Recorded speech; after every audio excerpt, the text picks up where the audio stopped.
Os homens também, né, Salvador? Dalvinha não veio, você veio representando. É um prazer estar aqui falando com vocês. Eu vou trazer um pouquinho sobre o Outubro Rosa, né? Que é agora a temática em alta, para a gente aprender um pouquinho, tirar as dúvidas e construir um conhecimento juntas hoje, tá?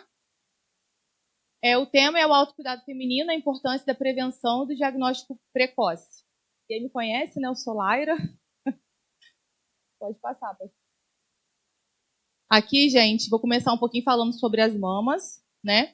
São glândulas sudoríparas que a gente produz suor, modificadas para produzir o leite, né? E ali a gente tem a parte funcional na figura, vocês conseguem ver, parece ter uma flor, né? Bem bonita a mama, quando você olha ela, né, sem a pele, sem essas camadas todas que estão por fora, é um órgão muito bonito.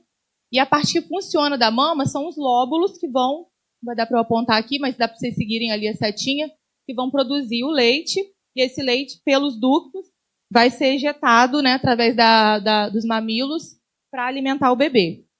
A gente tem também, é interessante comentar, na outra figura, que a mama ela tem a drenagem dela, né, ela vai drenar pelos glândulos linfáticos, né, e vem 95% para a axila. Isso é interessante comentar porque vocês já devem ter conhecido alguém que teve uma doença, né, a doença do câncer de mama. Às vezes a gente vê muito comum o primeiro lugar de dar metástase é realmente para a axila, né? Isso é por conta da drenagem linfática da mama.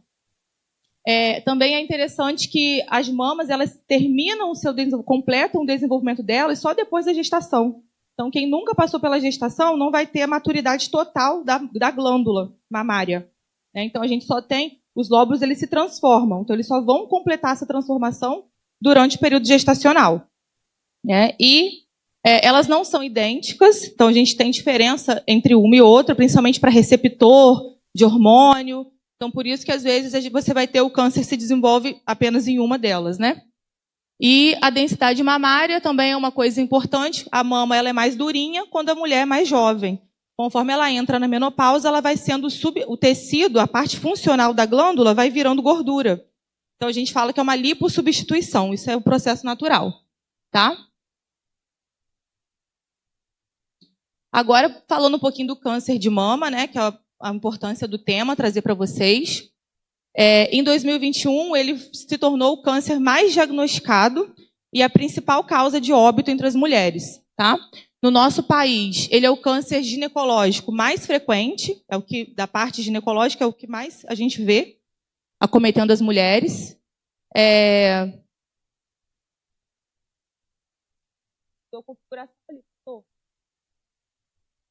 Ah, tá. E aí, para 2024, né, a estatística do INCA, pelo INCA, a gente estima aí 73,6 mil novos casos de câncer de mama no nosso país, e a taxa é de 66 casos para cada 100 mil mulheres, tá? Isso é dado daqui do nosso país. A incidência vai aumentando com o decorrer da idade. Então, a partir dos 40 anos, a gente vai vendo que a doença vai ficando mais frequente, sendo bem rara antes dos 40, tá? Ali, pode voltar só um pouquinho. Ali, só para a gente falar, que essa palestra eu preparei, tudo que está aqui é para mulheres com risco habitual. O que é o risco habitual? É o risco que a gente tem, qualquer mulher tem, digamos assim, né, de desenvolver o câncer de mama. Aqui a gente não está falando de quem tem história familiar com alteração genética, igual a Angelina Jolie, por exemplo, que não sei se vocês acompanharam na mídia, muito tempo atrás, ela retirou as mamas, retirou o ovário, retirou tudo, porque ela tinha uma mutação na família que aumentava muito mais o risco dela. Então, você vê que o risco habitual de uma mulher é mais ou menos 1 em cada 8 mulheres tem esse risco de desenvolver o câncer de mama. Esse é o nosso risco basal de qualquer mulher, tá? Ele é menor ou igual a 14%. Isso ao longo da vida toda, tá bom? E aí, conforme você vai aumentando, né, a gente tem formas de identificar se a mulher tem um risco maior ou menor, de acordo com a história familiar, né, com a exposição a hormônios, a radiação. Esse risco pode ser bem mais alto, né? Então, pode ter mulheres que têm um risco muito alto, né, que a gente vê ali mais de 30% de desenvolver o câncer. E aqui falando um pouquinho sobre como é que se desenvolve esse câncer, né? Todo câncer de mama, ele vai ter origem no material genético, tá? Então, assim, alguma alteração, a gente tem, as nossas células, elas se replicam, e aí, em algum momento, elas podem cometer um erro na hora de duplicar aquele material genético que é o nosso DNA. Só que, normalmente, a gente tem mecanismos de reparar esse erro, né, para que ele não se perpetue. Então, as nossas células, elas mesmas, elas se autorregulam para não acontecer esse tipo de problema. Então, quando eu perco essa autorregulação, a célula começa a se proliferar demais, né, e aí ela começa a invadir estruturas próximas e até mesmo liberar metástases à distância. No caso do câncer de mama, a forma que ele se dissemina, né, como metástase, é pela parte linfática, né? Então vai para a axila, da metástase para o sistema linfático, e pelo sangue, pela parte hematopoética também. Aqui, né, além dessa questão do DNA, que sempre precisa estar presente uma alteração no DNA para acontecer o câncer, a gente tem um fator que a gente chama de promoção, que não causa o câncer, mas ele vai ajudar, se aquela célula já começou a alterar o seu funcionamento, na presença dele, isso vai ser promovido, vai ser favorecido, tá? Que aí, no caso, é o hormônio natural da gente, o nosso hormônio feminino, que é o estrógeno, né, o carro-chefe. Ele é um fator de promoção para que esse erro continue aí e acabe se tornando um câncer. Então, vocês vão ver que a maior parte dos fatores de risco para o câncer de mama estão relacionados à exposição a esse hormônio, que é natural nosso, né? Mas também a gente acaba tendo maior ou menor concentração dele de acordo com os nossos hábitos de vida, tá? Vou comentar um pouquinho mais para frente. Aí é muito importante falar isso aqui para a gente desconfundir, muita gente tem dúvida em relação a isso. O câncer de mama, ele sempre tem uma alteração genética, mas a grande maioria, você vê que até 90% dos casos dos cânceres de mama é como se fosse um sorteio. Eu não tenho história familiar, não tem ninguém na minha família, não tem nada, e aí eu sou ali premiada, digamos, né? E ele é esporádico, né? É adquirido esporádico. Está relacionado com fatores ambientais, né? Estilo de vida, que a gente vai comentar um pouquinho no próximo slide, exposição a hormônios, tá? E no caso do câncer de mama hereditário, é a menor parte. Apenas 10% a 15% que realmente a gente vê que tem ali a história familiar presente e de forma forte, né, digamos assim. Uma herança mesmo de algum gene que você herdou e que vai acabar aumentando mais ainda o seu risco. Então, na grande maioria dos casos, são pessoas que não vai ter mesmo história familiar, que aconteceu ali uma mutação no DNA e pode acontecer, né, com mais facilidade, o câncer de mama. Tá? Quando ele é hereditário, aí são esses casos que são muito mais precoces, antes de 40 anos, com 30, 35 anos, tá? E acaba sendo muito mais agressivo, muito mais dramático. Mas não é a maioria, graças a Deus, né? Aí a gente tem os fatores de risco, e eles são divididos em fatores de risco que podem ser modificados, né? Que a gente pode atuar em cima deles, e os que não podem ser modificados. Por exemplo, o nosso gênero. Né? É muito mais comum o câncer de mama na mulher do que no homem, embora o homem também possa ter câncer de mama. Né? Então, para cada 135 casos de mulher com câncer de mama, eu vou ter um caso de homem. Tá? Então, isso eu não posso modificar. Né? A gente nasceu biologicamente mulher ou homem, isso não pode ser modificado. Tá?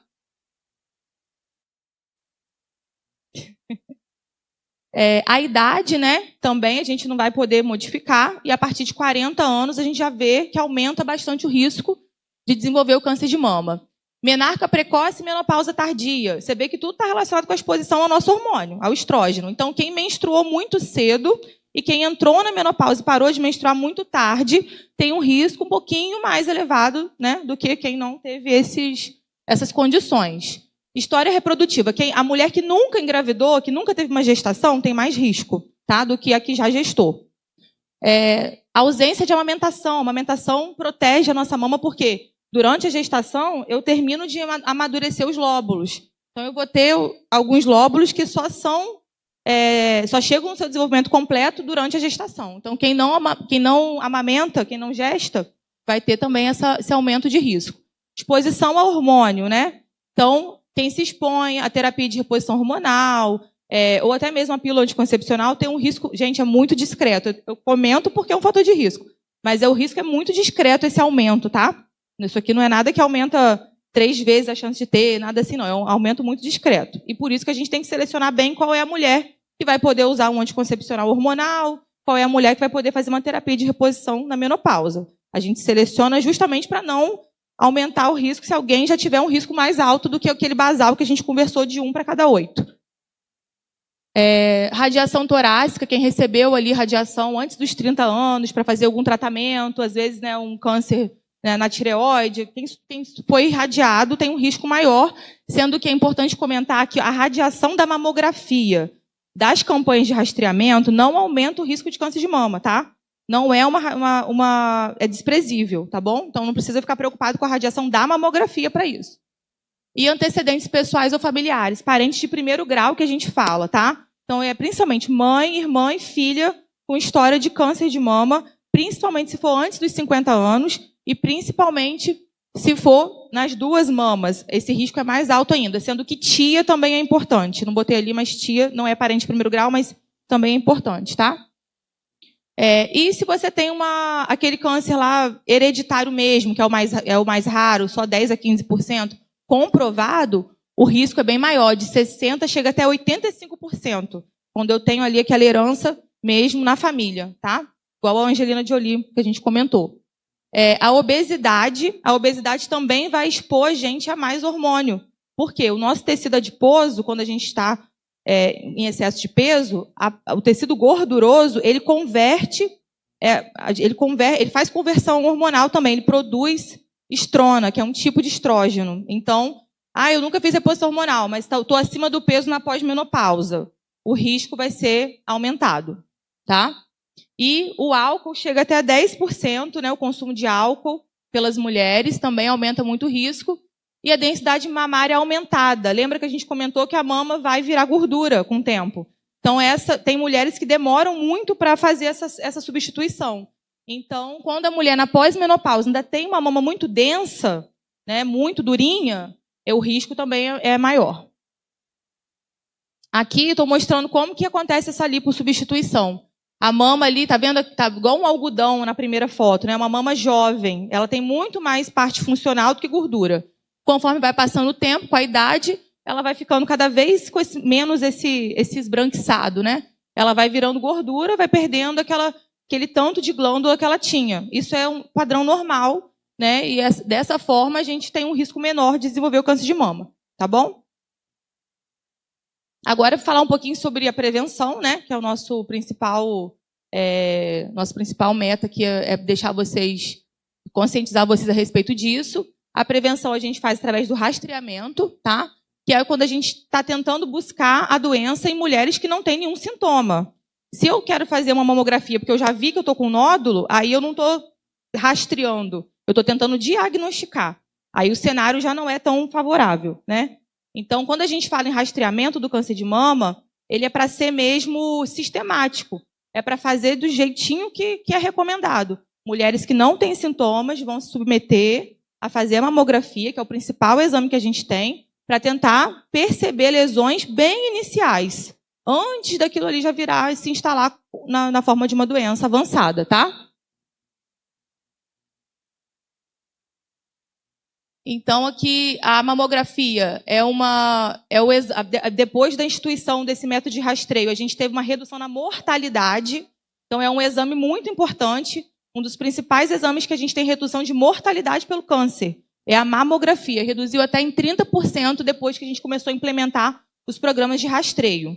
Mas, infelizmente, ainda eu trabalho no SUS, eu vejo que as mulheres, elas deixam muito a desejar. Elas não fazem todo ano, elas fazem de vez em quando, às vezes não fazem também. Tem umas que falam, eu não vou fazer, não quero, e não fazem, né? Então, é para ser sistemático, é para fazer todo ano, do jeitinho que...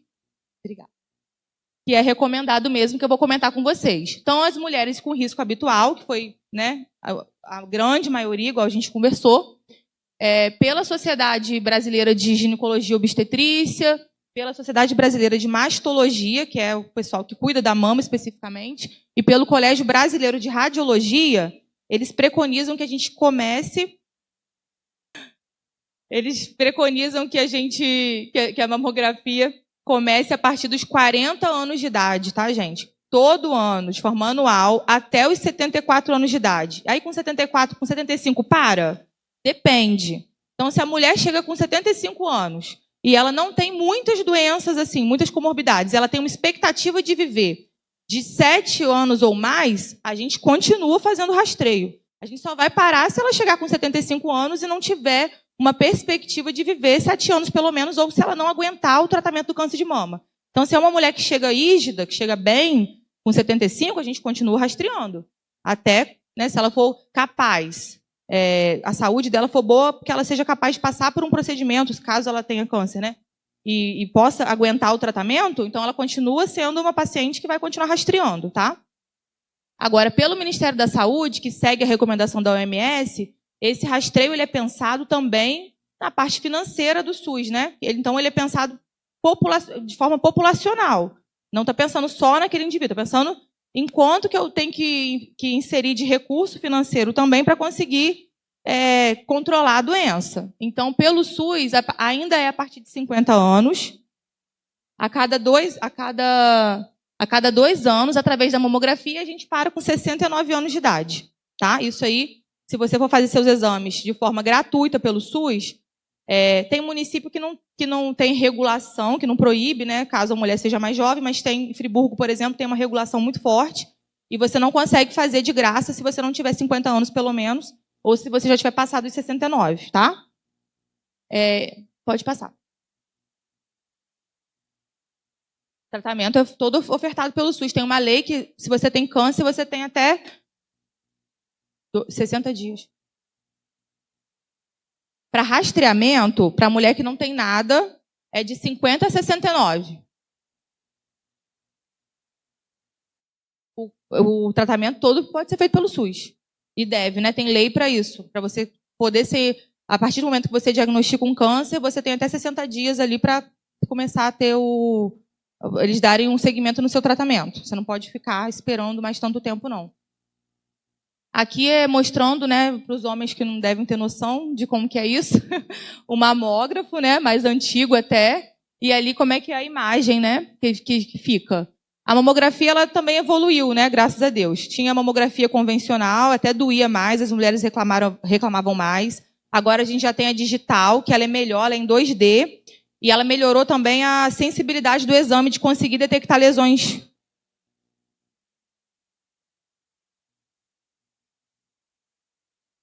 Uhum.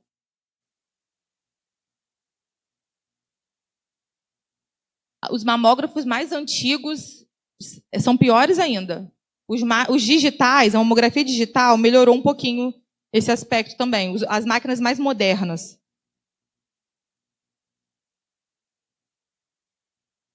É doloroso, sim. Vou falar. A mamografia digital, ela é em 2D, já melhorou um pouco, melhorou a sensibilidade também para detectar, então são técnicas mais modernas. E a tomossíntese, ela só é de muito alto custo, mas é muito interessante, melhorou mais ainda que ela é em 3D, né? Como se fosse uma mamografia, uma imagem em 3D. Eu acho.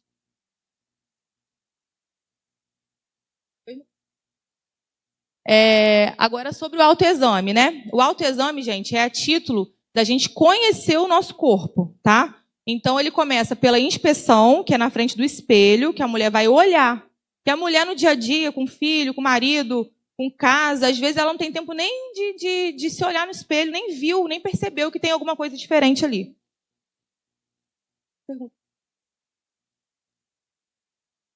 Então, começa pela inspeção e depois pela palpação. A palpação pode ser feita no banho, no chuveiro.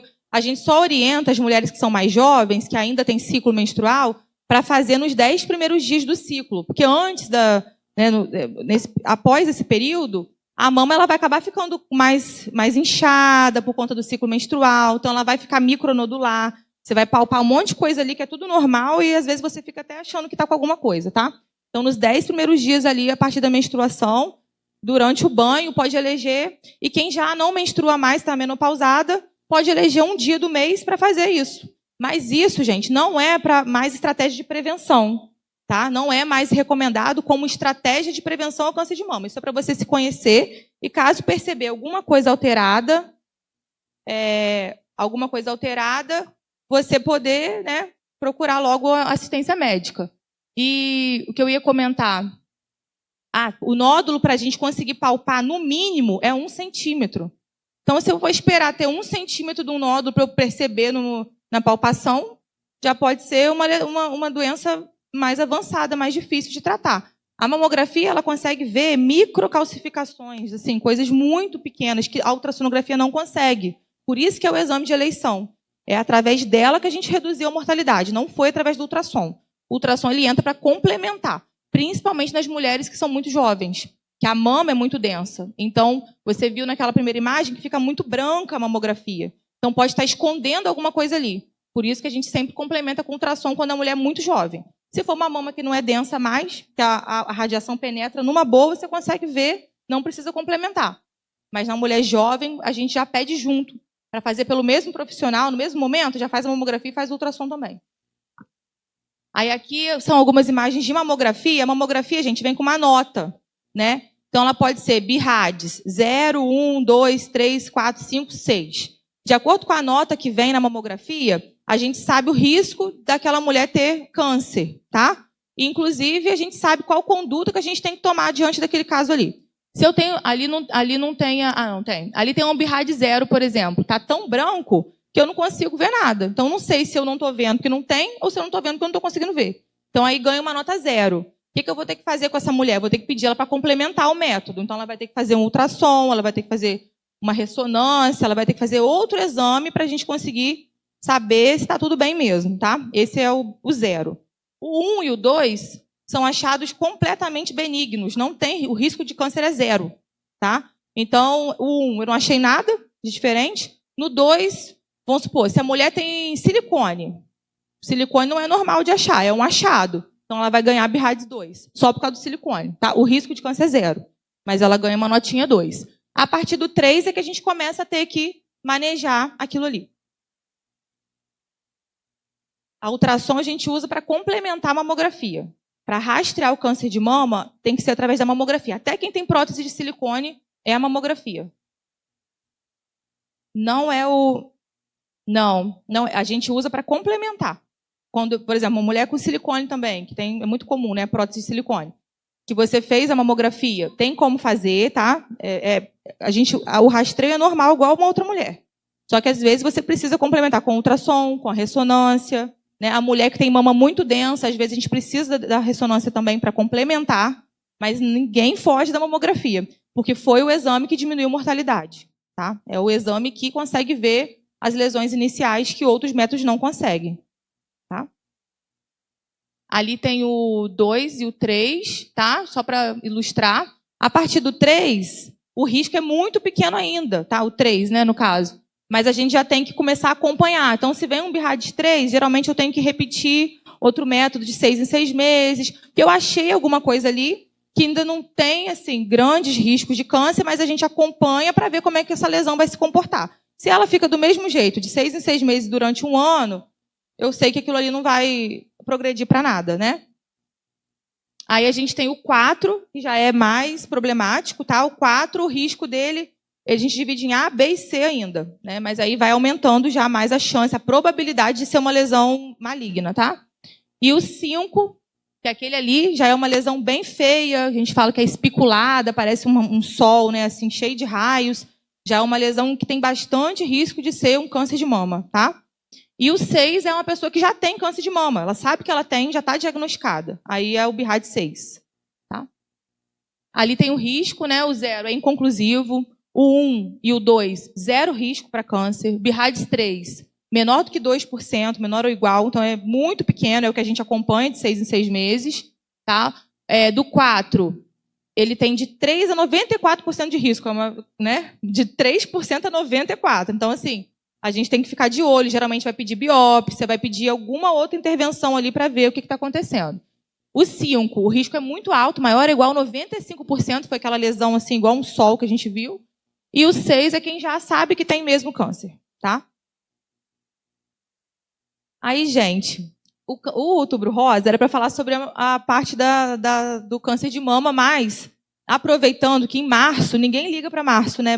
Março tem o Março Roxo, que é para falar sobre o câncer de colo do útero. E acaba que a gente junta os dois temas, porque senão a gente acaba não falando do câncer do colo do útero, porque ele não tem um apelo tão grande assim na mídia quanto o câncer de mama, tá? Aí eu vou falar um pouquinho aqui agora sobre o câncer do colo uterino, tá? A gente sabe que o câncer do colo uterino está completamente ligado à presença do vírus HPV, que são mais de 200 tipos de vírus que são divididos em vírus. Tem alguns que são de baixo risco para câncer e os que são de alto risco para câncer, tá?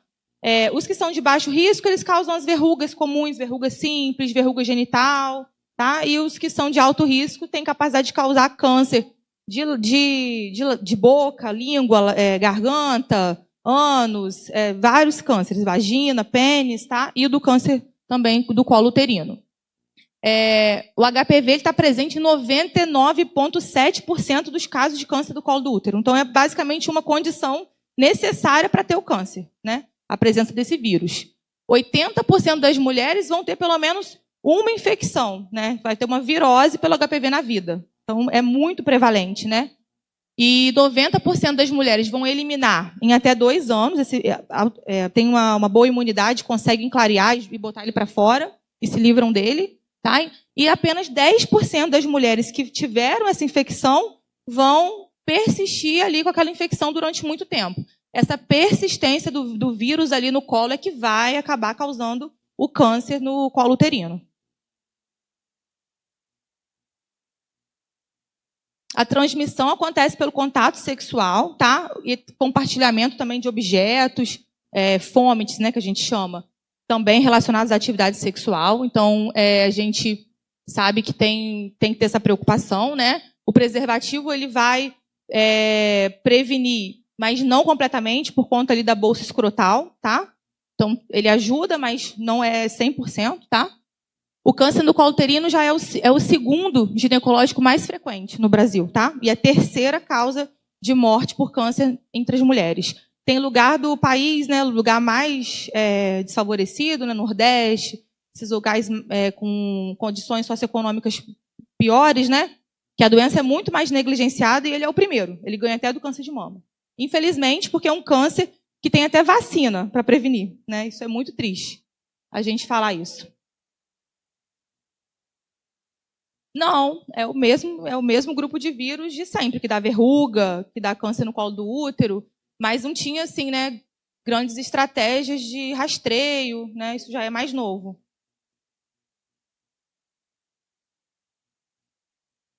Isso, vou falar sobre. O menino também, graças a Deus, os meninos entraram. Sim, porque eles é que disseminam o vírus. Então, assim, se a gente só proteger a menina e deixar os meninos, eles são portadores, eles saem por aí disseminando. Então, quando você vacina tanto menina quanto menino, e nessa idade, por que a gente quer vacinar muito antes assim? Que a imunidade está lá em cima, vai responder muito bem a vacina, e antes dele entrar em contato. Eu quero cobrir ele muito antes dele entrar em contato com algum vírus desse. Fake news. Fake news total, tá? Isso aí teve meninas que desmaiaram, e aí a mídia passou, infelizmente a mídia tem uma hora que atrapalha muito, ela, né, acabou cobrindo, meninas que tomavam vacina e desmaiavam e tal, aí começaram a achar que era a reação da vacina, não era, isso não tem nenhum fundamento, tá? E no SUS, vocês vão ver ali, no SUS a gente tem de graça e agora a partir desse ano virou dose única, nem tem mais que revacinar, de 9 a 14 anos. E para a população também especial. Você já está adiantando o tema, né? Então, por exemplo, qualquer pessoa que sofreu violência sexual tem direito à vacina até os 45 pelo SUS. Tá? Pessoas com transplantada de órgão, pessoas que vivem com HIV, né, que tem imunodeficiência também. Todas essas conseguem se vacinar pelo SUS até os 45, porque a vacina em bula é até 45. Passou de 45 não consegue. Eu, por exemplo, na nossa geração, estava começando a vacinação. Eu não tomei. Você tomou, Clarice? Eu não tomei vacina do HPV. Eu posso me vacinar hoje na rede privada. Posso e devo, né? Mas a vacina é caríssima. São 3 doses. Depois que você passou dos 15, né? Dos 14. E saiu ali da faixa do SUS, você tem que pagar pela vacina. Né? E aí a vacina, se eu não me engano, é R$900 cada dose. É bem caro mesmo, tá? Mas pensa numa vacina que vai prevenir um câncer. Né? Então, assim, é uma vacina que vale muito a pena e está disponível de graça. Não, ela é uma vez na vida. Você não precisa fazer reforço, tá? Você tem que continuar, quando chegar na idade, você vai fazer seu rastreamento normal. Mas teve país já que agora, que ela já tem um tempo de estudo, né? Se eu não me engano, tem uns 20 anos, um estudo escocês, que já conseguiu assim, acabar com a doença no país por conta da vacinação. A gente talvez um dia chegue lá, se a gente conseguir realmente, porque o Brasil é muito bom de vacina, né? Era, né? Aí agora já começou a ter essa dificuldade por conta desse monte de fake news aí, tá? Mas, voltando aqui, eu vou falar depois um pouquinho mais da vacina. Voltando aqui, é um câncer que acomete mulheres principalmente entre 40 e 50 anos, mas a gente vê tanto antes quanto depois também. Agora teve uma nova onda, digamos aí, em mulheres um pouco mais velhas, porque com o advento aí dessas pílulas azuis dos homens, que eles começaram a ficar mais capazes, né, de ereção aí na idade mais velha, começou a ter muito relacionamento entre mulheres acima de 64 anos, separadas, viúvas. Então, a gente tem tanto HIV aumentando nessa faixa etária, quanto HPV também. Até porque também é uma população que não tem nenhuma prática, nenhuma, assim, não tem ensinamento, né, em uso de preservativo. São pessoas que têm muito mais resistência em usar um preservativo do que gerações mais jovens que têm mais esse apelo, né, na escola, aprende, né? Então, acabou que a doença aumentou nessa faixa etária. Troca de parceiro também. Exatamente. Ficou viúva. Geralmente a mulher ou o homem, assim, né? Chegava numa certa idade que a vida sexual realmente acabava. Hoje em dia, tanto os homens quanto as mulheres, com o negócio de hormônio, tratamentos, né? Acabam que tem uma vida sexual ativa por mais tempo, troca de parceiro, não tem tradição em usar preservativo, e acaba acontecendo esse aumento. Homens, mulheres e homens, né, também, que exatamente, relacionamento extraconjugal é um problema, né? Pode voltar um pouquinho.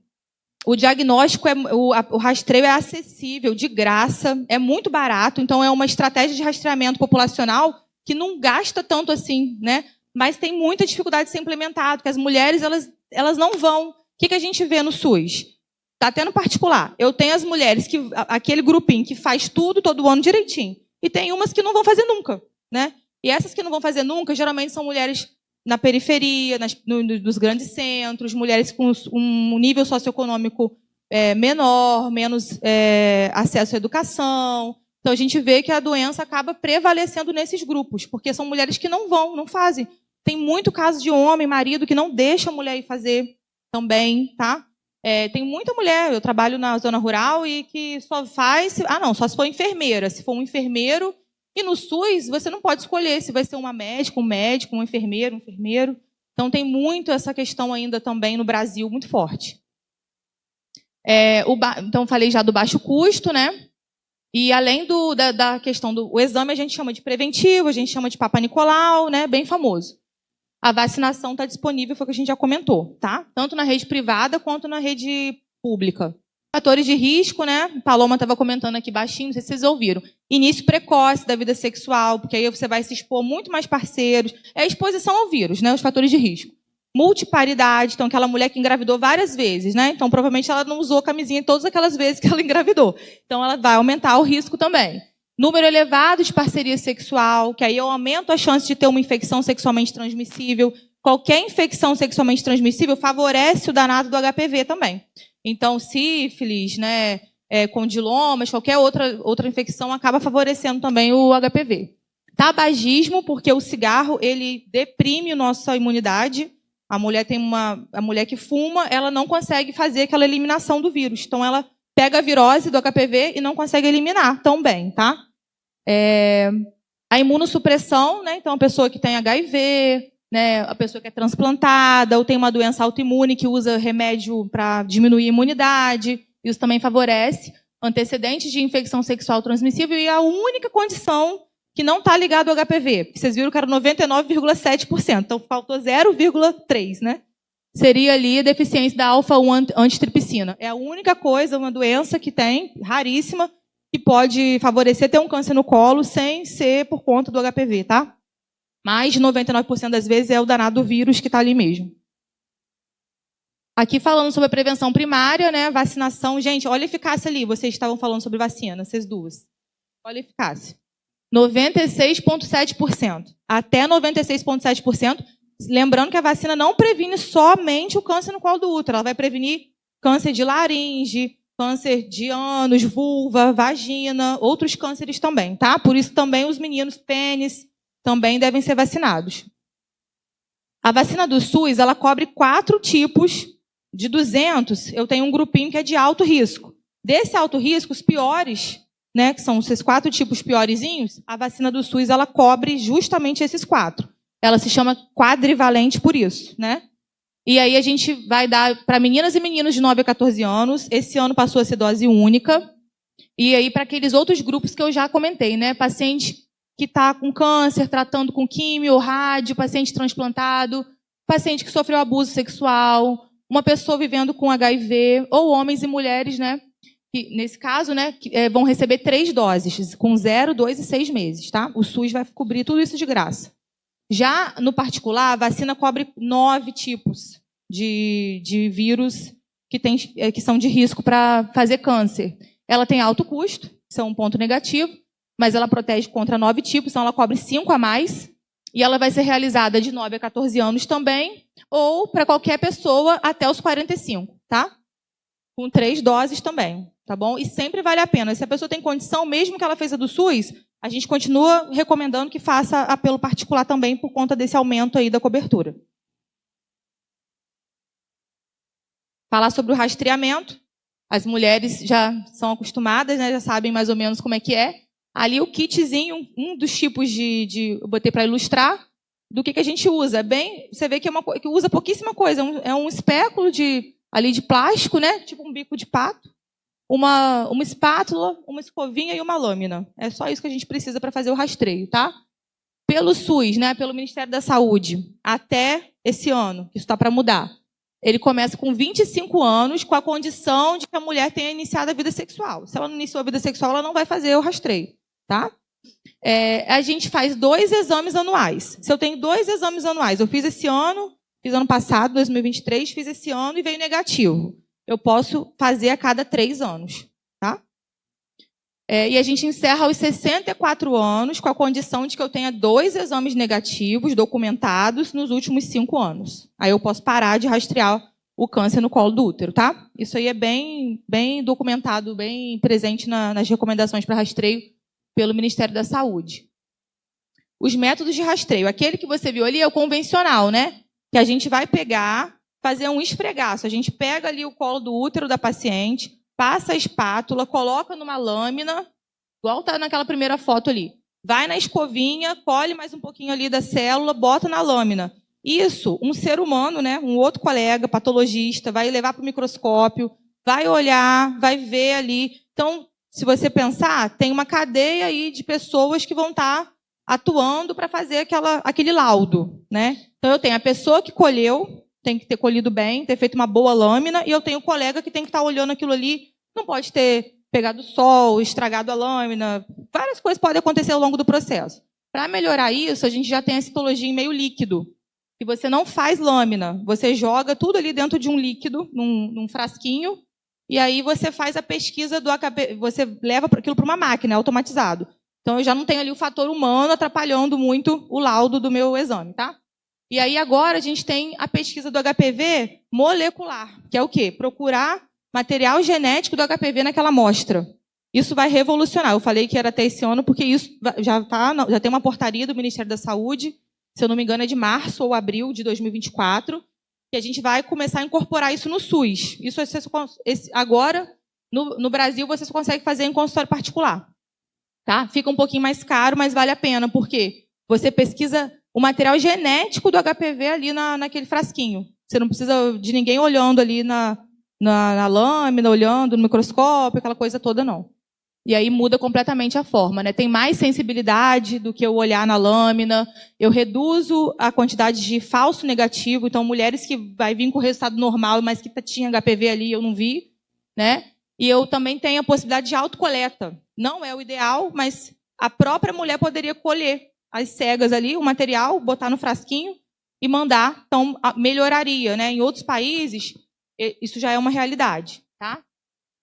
E daria para espaçar o intervalo de rastreio, por quê? é o que vai acontecer provavelmente no Brasil daqui a um tempo, né? Porque aí se eu tenho ali uma mulher que fez esse exame, eu pesquisei material genético do HPV, não tem, eu posso esperar 5 anos para fazer de novo. Então eu não preciso ser um negócio de todo ano, 3 em 3 anos, eu aumento mais o intervalo, tá? E isso também economiza aí dinheiro do SUS. E da gente também, né? Quem faz no particular. Agora, gente, ó, já finalizei. Depois vocês falam se vocês têm mais dúvidas. O ultrassom te respondi, não respondi? Sobre o ultrassom? Tá. Então, aqui, só para a gente levar aqui como mensagem para casa, né? Que a prevenção e diagnóstico precoce são os melhores caminhos para a gente vencer a doença.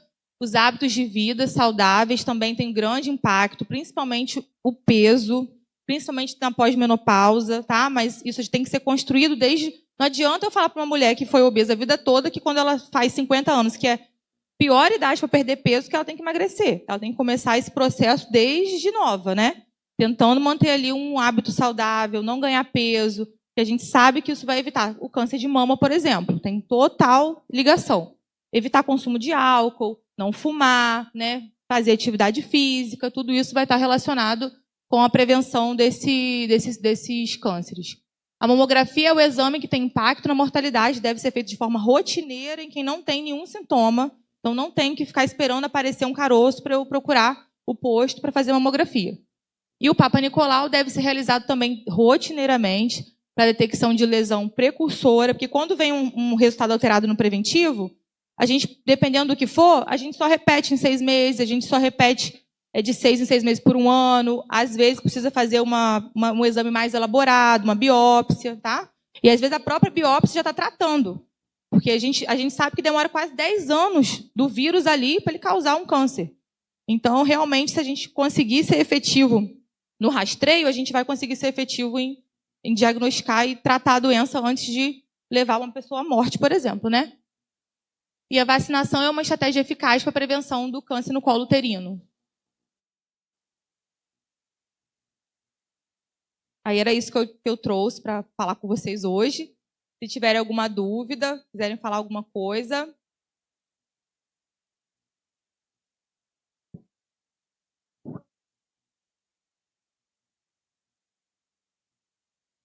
Aí vai depender, Zaida. Por quê? Tirar o útero, pode ser que a pessoa tire o útero apenas, ou pode ser que ela tire o útero e o colo.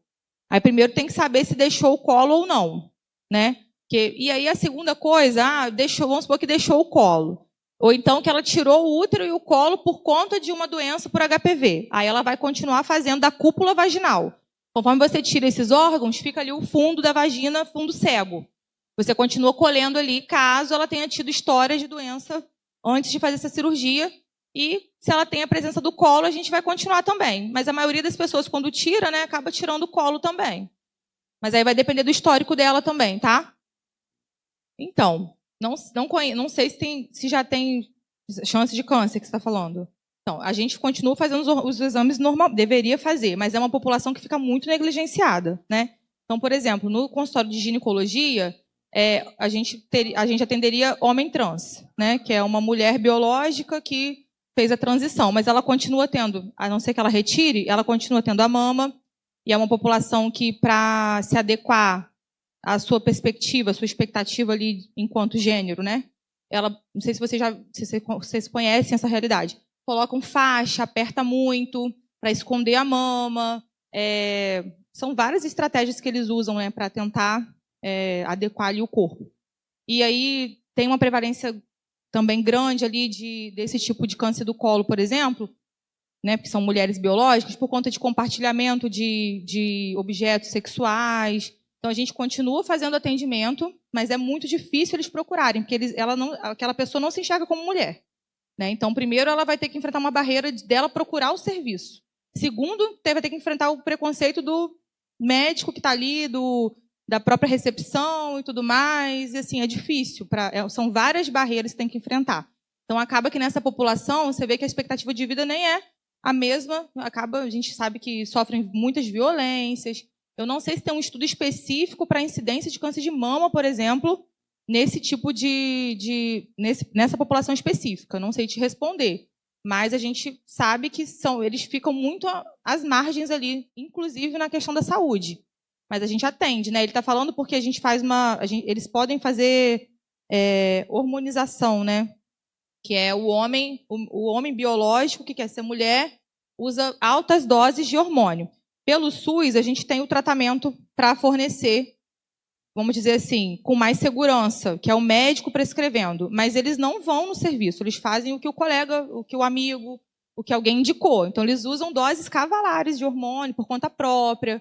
E aí, realmente, risco de trombose, vários riscos que acontecem ali, risco de suicídio, uma população que tem uma alta taxa de suicídio também. Então, assim, tem muitas questões de saúde para serem tratadas na população LGBTQI+, né, transgênero e tudo mais. Em relação às mulheres, já é o contrário, né? Elas tentam bloquear os hormônios dela, né? Bloquear o ciclo menstrual, bloquear e retirar a mama para fazer a transformação para o gênero, mas toma testosterona, para fazer a transformação do outro lado, né? Para ter pelo, tudo mais. Não sei se eu te respondi.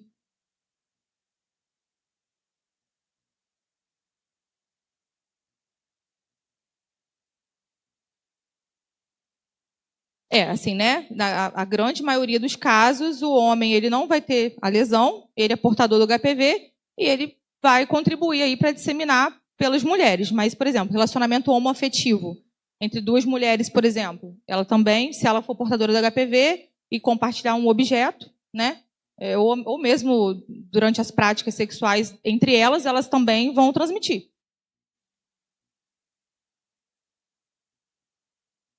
Por via sexual. Não é que todo homem tem isso, né? É porque, assim, o homem ele não vai ter o câncer no colo, né? Só a mulher que tem colo. Ele pode ter o câncer de pênis, mas é um pouco mais difícil ele ter o câncer por conta do HPV, embora a gente saiba que também cause, né? Mas ele acaba sendo um portador assintomático e vai passar. E na mulher fica ali no colo, fica ali por 10 anos e acaba causando o câncer. A gente vai dar a vacina, tanto para menina quanto para menino, e a gente vai estimular o uso de preservativo.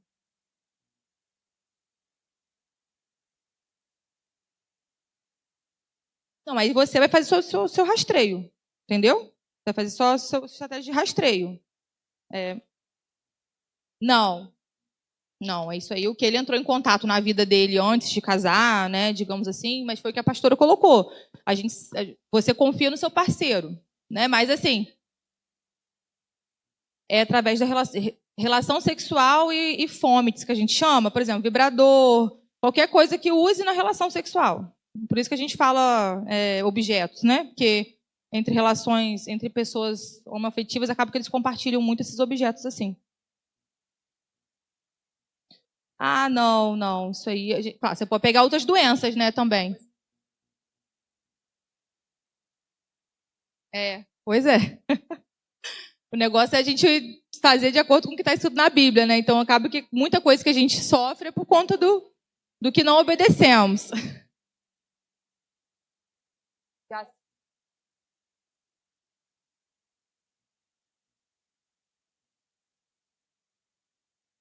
Não, olha só.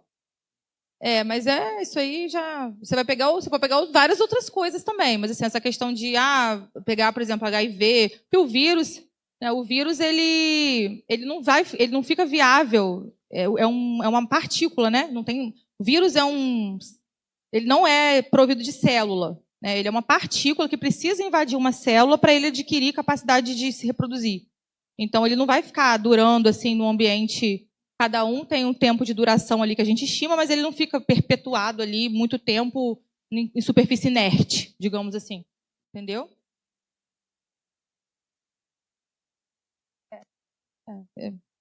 Não tem vida, mas morre rápido.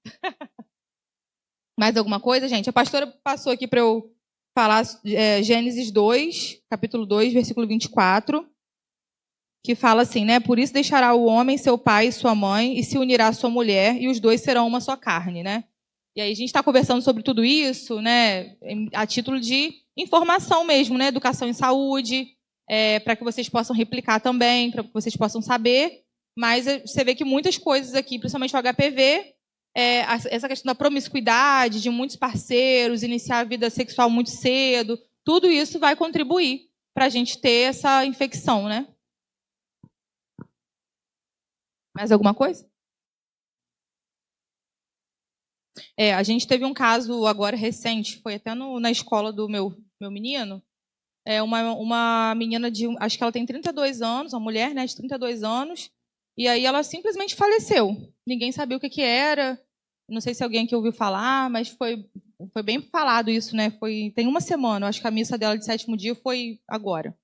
E aí ela faleceu no domingo, se eu não me engano, domingo para segunda.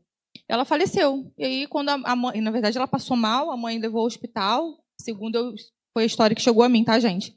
E aí ela no hospital já chegou lá para ser sedada. E a mãe parece que não sabia de nada, quase que morreu também ali de susto, né? A menina tinha câncer e escondeu. Ela sabia e ela simplesmente não contou para ninguém, nem para o namorado, nem para a mãe, nem para o pai, nem para nenhuma pessoa do trabalho.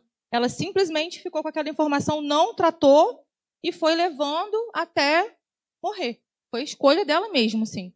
Então é muito importante a gente falar sobre isso. A faixa etária foi muito atípica, ela tinha 32 anos só, não tinha tido filho ainda, tudo mais. Na mama. Primário, né? Parece que, mas aí ela já estava toda cheia de metástases em vários órgãos. Então, assim, foi uma história muito dramática. Eu não sei, diz que o que eu escutei é que já tinha mais de um ano que ela sabia, mas ela escondeu. Escondeu e foi deixando.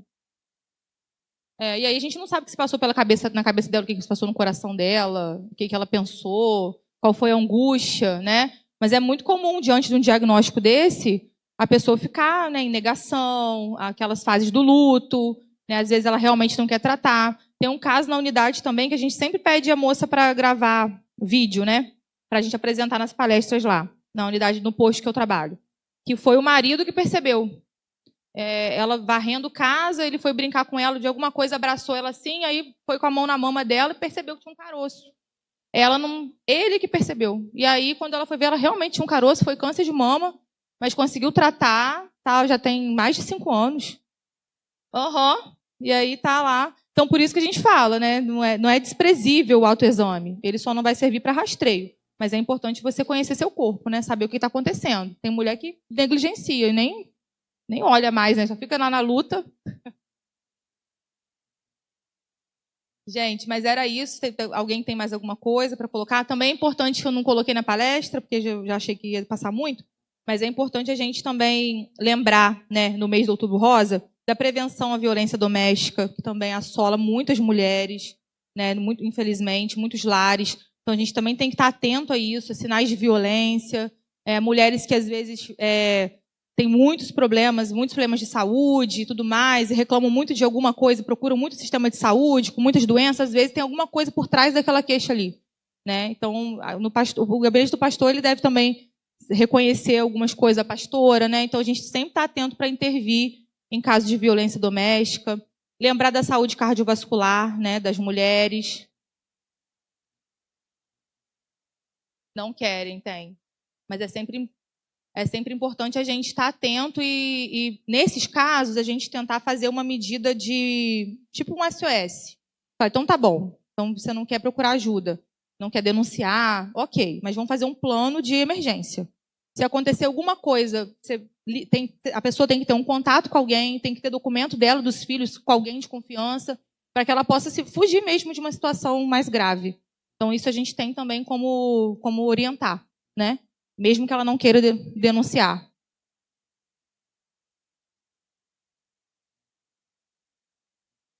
Eu também pego isso muito. Perseguem, às vezes batem nos filhos, né, também, muita violência, com as crianças, né? E o risco cardiovascular também é muito importante. Então, assim, fazer os exames do colesterol, do açúcar, né, para a gente estar acompanhando isso também, para evitar, porque essa mortalidade que a gente falou foi entre cânceres, né? Mas a gente continua aí com grande mortalidade por infarto, AVC, né, e morbidade, que às vezes não morre, mas fica acamado. Então a gente tem que cuidar da parte cardiovascular também, tá? E da saúde mental. Também é muito importante para as mulheres estar atento aí à saúde mental, sinais de uma tristeza que não é passageira, que fica muito tempo, uma perda de prazer nas coisas que gostava de fazer antes, aí não encontra mais prazer naquilo, tá? Então, e outros sinais também, né, de não tem mais vontade de cuidados de higiene. Então, começar a notar, notando que alguém está passando por um processo assim também, tá junto ali com aquela pessoa, procurar ajuda, né? Para a gente poder também prevenir essa parte da saúde mental, que são as coisas mais importantes, acho, para a gente viver bem, né? Saúde mental, saúde física, espiritual. Então é isso, gente. Obrigada pela atenção. Não sei se ficou muito longo, mas foi um prazer.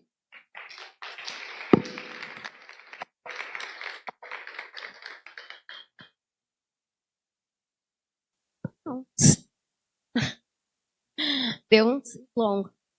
Ai, amadas, eu estou terminando aí uma passagem aí da gripe, que veio assim, quando eu vi, ela já estava apontando direto, e haja suor, e haja incomodação, né? Tem muito tempo que eu não gripo, mas dessa vez ela veio. E eu estou tomando as medicações e pedindo a Deus a cura, dentro da possibilidade, né, que eu não tenho. Ele é Deus do impossível, então Ele faz. Mas estando em minhas mãos a medicação, os médicos, então a gente também, é óbvio que espera nele, né? No Senhor e nessa parte médica. Agradecemos muito a Deus por essa palestra muito bem ministrada ao nosso coração. Há muita coisa boa, a gente fica tentando organizar para lembrar de tudo. Mas alguma coisa que eu tenho certeza, como a irmã Zaida precisa estar com a irmã depois, tá? A irmã Zaida precisa de ti. E então alguma coisa em particular, a gente pergunta para a irmã Laira para poder ela acessar lá as mensagens de sabedoria que Deus lhe deu, né? Você tem um dom direto aí ligado na veia, sangue, né? Então nós dependemos de Deus, dependemos de ti e dependemos um dos outros, né? Então nós vamos orar agradecendo a Deus porque grandes coisas Ele tem feito por nós e por isso nós estamos alegres, né? Se a nossa força vem do Senhor, a nossa alegria vem do Senhor. E nós estamos muito agradecidos por Deus ter te usado neste momento para fazer esta palestra, uma oportunidade ótima que tivemos. Eu, na segunda-feira passada, a minha filha foi fazer a palestra lá na igreja, esqueci o nome dela, Brasil para Cristo, não. Esqueci, bem não tem não. Então, ela também ministrando, e algumas mulheres, eram pouquinhas, mas estavam lá a fim de ouvir essa palestra. Nosso número é muito maior, mas não deixou de cair, né, o desejo do Espírito Santo completar muitas perguntas que estavam dentro das mulheres, incomodando-as. E vai para aqui. E daqui parte para aqui. E daqui entra a ação, aí entra o pecado. Então a gente tem que estar alerta, porque isso daí, ao invés de nós olharmos, aliás, o povo, que não tem ainda esse conhecimento, olhar, que essa parte aí, o mundo sendo travado, uma guerra cerrada, uma batalha impetuosa, o pecado querendo mandar, e muitas coisas a gente sabe que acontece pelo pecado. A gente tem consciência disso. Quem não tem? Atire a primeira pedra. Ninguém vai atirar. E a gente tem, e a gente pede perdão a Deus. Então, que Ele possa continuar. Senhor, ensina-nos a orar. Ensina-nos a obedecer a Tua palavra. Ensina-nos, ó Deus, a andar em Teus caminhos. Ensina-nos, ó Deus, a essência que eu possa passar para minha irmã e meu irmão e lá para fora. Né? É uma essência. Então, nós vamos baixar nossas cabeças e fazer as nossas orações, que o Espírito Santo vai fazer com gemidos inexprimíveis, diz a palavra. Ele ora conosco, né? Senhor, nosso Deus, nosso Pai, nós queremos te agradecer por esta manhã na tua casa, queremos te agradecer por cada uma das famílias presentes aqui, cada irmã, cada irmão, criança, ó Deus querido, te agradecer pelo ar que respiramos, te agradecer, ó Deus querido, pela tua graça, te agradecer pela tua misericórdia, ó Deus querido. Te agradecer por cada momento nós nos sentirmos acolhidos, protegidos, abençoadas e abençoados por ti, ó Pai. Muito mais que isso, Senhor, nós precisamos que tu continue a nos ensinar. Ensinar a viver em um mundo tão tenebroso que nós temos passado, Deus querido. Continuar entendendo a tua vontade sobre a nossa vontade. Continuar, ó Deus querido, fazendo com que a tua palavra opere em nossas vidas. Continuar, ó Deus querido, aceitando tudo aquilo que vem de ti, ó Pai querido, e não somente de nós, ó Pai amado. Querendo entender que a tua vontade é boa, perfeita e agradável para nós. E tu tens o melhor para cada um de nós. Sabendo, ó Deus querido, que até aqui o Senhor nos ajudou. E nós, ó Pai querido, cheios de misericórdia de ti e da tua graça, ó Pai querido, nós podemos sentir a tua presença, o teu Espírito falando ao nosso coração, ministrando as nossas vidas através desta palavra, ó Deus querido, da irmã e doutora Laida, ó Deus. Muito obrigada, Senhor, com palavras de sabedoria, de conhecimento, de discernimento da tua vontade.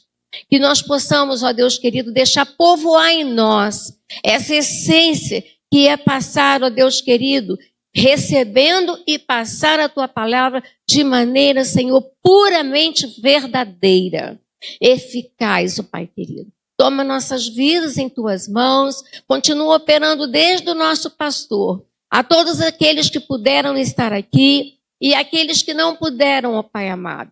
Também tenha misericórdia e atende-os, ó Deus querido, a seus pedidos, porque só tu podes fazer completamente tudo e muito mais, infinitamente mais. Em nome de Jesus, dai-nos, ó Deus querido, um dia na tua presença. Ó Pai, abençoa, Senhor, o alimento tanto espiritual quanto material. Ó Deus amado, e continua, ó Deus querido, fazendo com que nós entendamos, ó Pai, que nós temos que tomar distância, Senhor, meu Deus, de muitas coisas. Coisas que estão querendo vir a nos afligir, principalmente pela mente, ó Pai. Dai-nos, ó Deus querido, entendimento. E dai-nos, ó Deus querido, um sacrifício maior, que é obedecer a tua palavra. Em nome de Jesus, considera todas as coisas, ó Pai, nesta manhã, de acordo, ó Deus querido, com a necessidade de cada um. As perguntas ficam conosco, mas a resposta certa vem dos teus lábios. Em nome de Jesus, te agradecemos, te pedimos, ó Pai querido, neste momento, ser sobre aquelas vidas que neste momento estão passando por um momento, ó Pai querido, muito triste. Toma-os em tuas mãos, conforta-os, consola-os, segundo a graça e o poder do teu Espírito Santo. Em nome de Jesus, te agradecemos muito, muito, muito pela tua presença em cada um de nós. Em nome de Jesus, perdoa os nossos pecados. Em nome de Jesus, perdoa, Senhor. Em nome de Jesus, tudo aquilo que vier em nossa mente e não puder acampar, em nome de Jesus, retira todo esse espírito de nós. Em nome de Jesus, afasta qualquer mal-estar na tua casa. Em nome de Jesus, faz quebrar todas as cadeias, ó Deus querido, que querem prender o nosso ser, ó Deus, de uma maneira ou de outra, Senhor. Em nome de Jesus, nós cremos que o poder pertence a ti. Em nome de Jesus, nós oramos agradecidos. Amém e amém, Senhor. Glória a Deus.